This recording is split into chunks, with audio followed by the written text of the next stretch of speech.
And to give effect to this mandate, it was agreed that a government of national unity, which brings together parties from across the political spectrum, should be formed.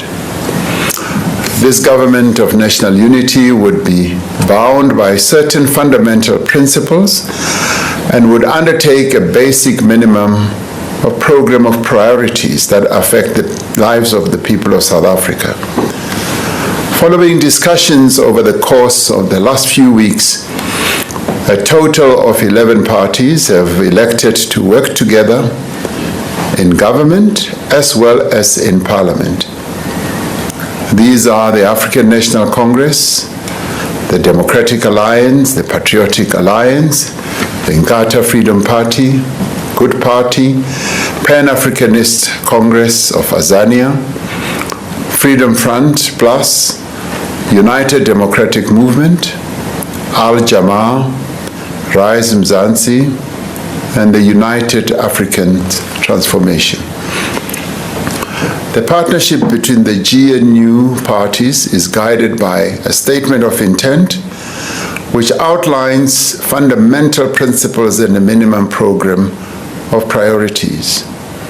All the parties have made a commitment in writing to respect the Constitution and to promote accountable and transparent governance, evidence-based policies, and decision-making, the professionalization of our public service based on integrity and good governance. The incoming government will prioritize rapid, inclusive, and sustainable economic growth and the creation of a more just society by tackling poverty and inequality, as well as unemployment. The establishment of the Government of National Unity in its current form is unprecedented in the history of our democracy. We have had to consider how to form a new government in a manner that advances the national interest, that also gives due consideration to the outcome of the election and that makes use of the respective capabilities within each of the parties represented. We have had to consider not only the immediate needs of the country, but the needs of all our people. We have also had to consider the stability, effectiveness, and the durability of the government that we are establishing. It is true that some South Africans have expressed concern about the length of time it has taken to form a government since the elections. As the discussions have unfolded, they have been worried about the effect of a protracted process on confidence and the stability of the country. At the same time, many people have pointed to the experiences of other countries that have far longer history in democracy, where the formation of multi-party governments have sometimes taken several months. In one case, formation of a government took more than a year. As a relatively young democracy, we should be proud that we have moved to establish a government comprised of a number of parties within such a short space of time. Through our discussions, we have been able to build consensus on the tasks of government. We have shown that there are no problems that are too difficult or too intractable that they cannot be solved through dialogue and negotiations. This evening, I am pleased to announce the members of the National Executive of our country who will bear collective responsibility to give effect to the will of the people of South Africa. In forming the National Executive of our country, we have had to consider several factors and advance a number of key principles. We've had to ensure that the incoming government will be effective and that it will have people with the experience, the skills, and capabilities to deliver on its mandate. It is important that we deploy into positions of responsibility people who are committed, capable, and hardworking, and who also have integrity. We've had to ensure that all the parties are able to participate meaningfully in the national executive, as well as in various parliamentary positions, and that they should represent the diversity of the people of South Africa properly. We have sought to ensure that the national executive is representative of the people of South Africa, giving due consideration to gender, to youth, demographics, as well as the regional distribution in our country. We want South Africans to see themselves reflected not only in the composition of government, but also in the policies and the programs of our government.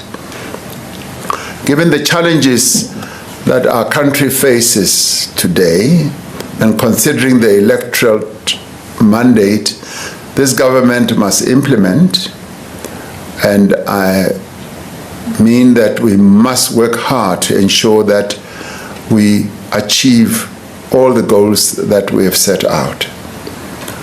And with due regard to this, I've decided to make a number of changes in the government's portfolios. In the course of the 6th administration, I indicated my intention to reduce the number of portfolios in the national executive. However, due to the need to ensure that the national executive is inclusive of all the parties that are part of the government of national unity, this has not been possible. In some instances, we've had to consider it necessary to separate certain portfolios to ensure that there is sufficient focus on key issues. The ministries of electricity and energy will now be merged. There will be a separate Ministry of Minerals and Petroleum Resources. The Ministry of Agriculture will be separated from the Ministry of Land, Reform and Rural Development.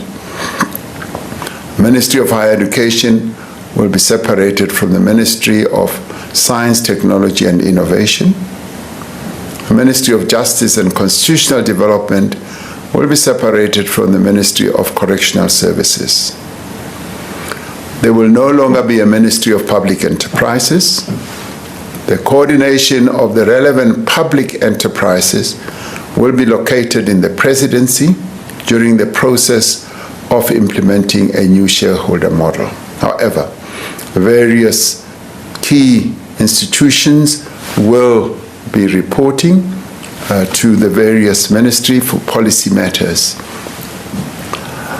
The following appointments to the executive will therefore be made. The Deputy President is Paul Mashatile. The Minister of Agriculture is John Steenhuisen. The Deputy Minister of Agriculture is Rosemary Nokuzola Kapa. Minister of Land Reform and Rural Development is Mzwanele Nyoncho.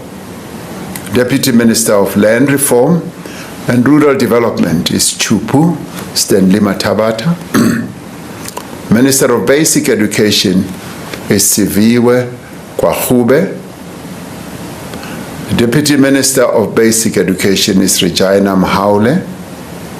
Minister of Communications and Digital Technologies is Soli Malati. The Deputy Minister of Communications and Digital Technologies is Mondli Gungubele. The Minister of Cooperative Governance and Traditional Affairs is Velinkosi Tlabisa. The Deputy Minister of Cooperative Governance and Traditional Affairs is Dixon Masemola and Ngosi Zolile Burns Ngamashe. The Minister of Defense and Military Veterans is Angie Motsecha. Deputy Minister of Defense and Military Veterans is Bantu Holomisa and Richard Mkongo. Minister of Electricity and Energy is Hosien Suramokhopa. Deputy Minister of Electricity and Energy is Samantha Graham. Minister of Science, Technology and Innovation is Blade Nzimande. The Deputy Minister of Science, Technology and Innovation is Nomalungelo Gina. Minister of Employment and Labor is Nomakosazana Meth. Deputy Minister of Employment and Labor is Joe Mosibia and Pumzile Mgwina. Minister of Finance is Enoch Godongwana. Deputy Ministers of Finance are David Masondo and Ashor Sarupen. Minister of Forestry, Fisheries and Environment is Dion George. Deputy Ministers of Forestry, Fisheries and Environment are Naren Singh and Bernice Swart.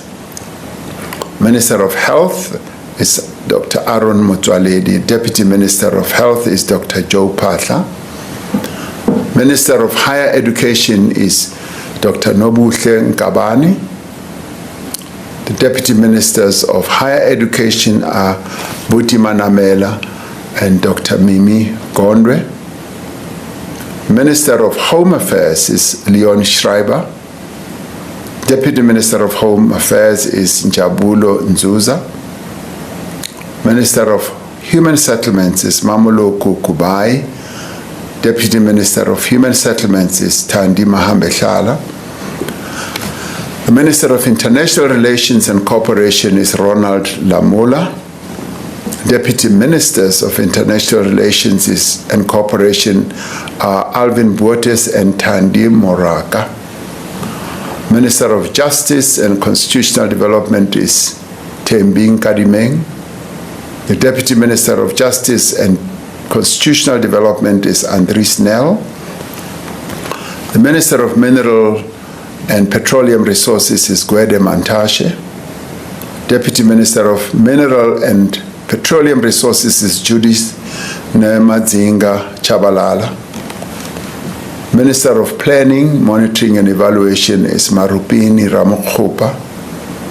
Deputy Minister of Planning, Monitoring and Evaluation is Seiso Muhai. Minister of Police is Senzo Mkunu. Deputy Ministers of Police are Poli Bushielo and Castle Matale.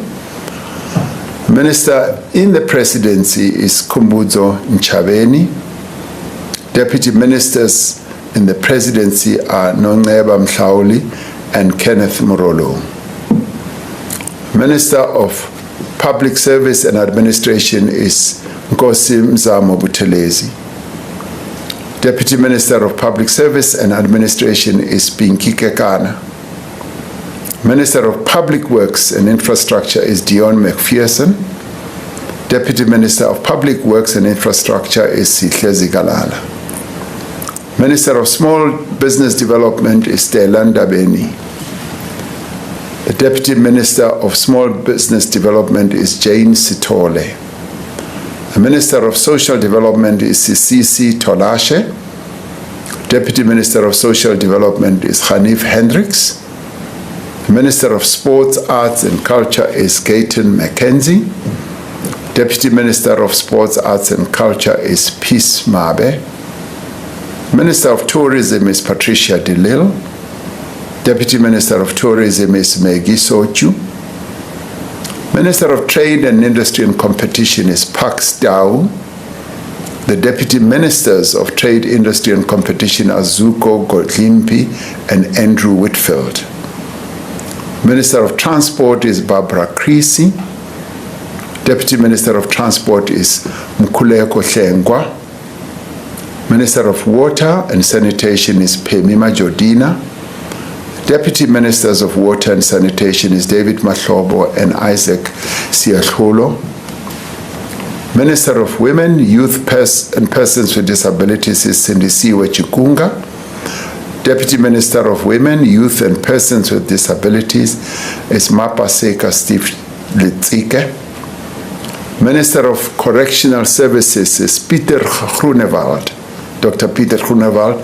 Deputy Minister of Correctional Services is Lindiwe njali njali. These men and women that we have appointed to the executive are drawn from all corners of our country.